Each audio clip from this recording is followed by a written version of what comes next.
রামপুরা ও বাড্ডা এলাকায় পুলিশ ও আন্দোলনকারীদের মধ্যে ধাওয়া পাল্টা ধাওয়া হয়েছে। পুলিশ টিয়ার শেল ছুড়েছে। সর্বশেষ পরিস্থিতি জানাচ্ছেন সহকর্মী নাইমাল জিকো। রামপুরার যেই মোড়টি রয়েছে অর্থাৎ রামপুরা ব্রিজ, সেখানে কিন্তু রণক্ষেত্র তৈরি হয়েছে।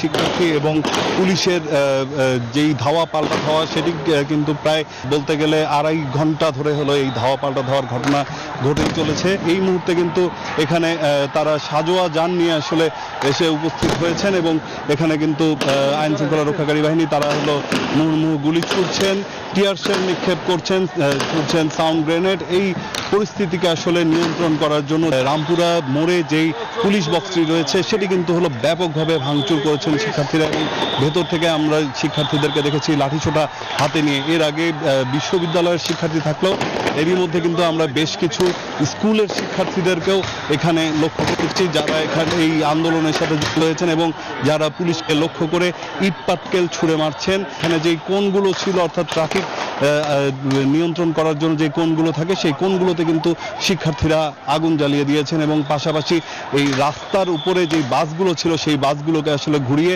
পুরো রাস্তা হলো ব্লক করে দেওয়া হয়েছে, যার কারণে সাজোয়া যান নিয়ে এগিয়ে আসতে পারছে না আইন শৃঙ্খলা রক্ষাকারী বাহিনী।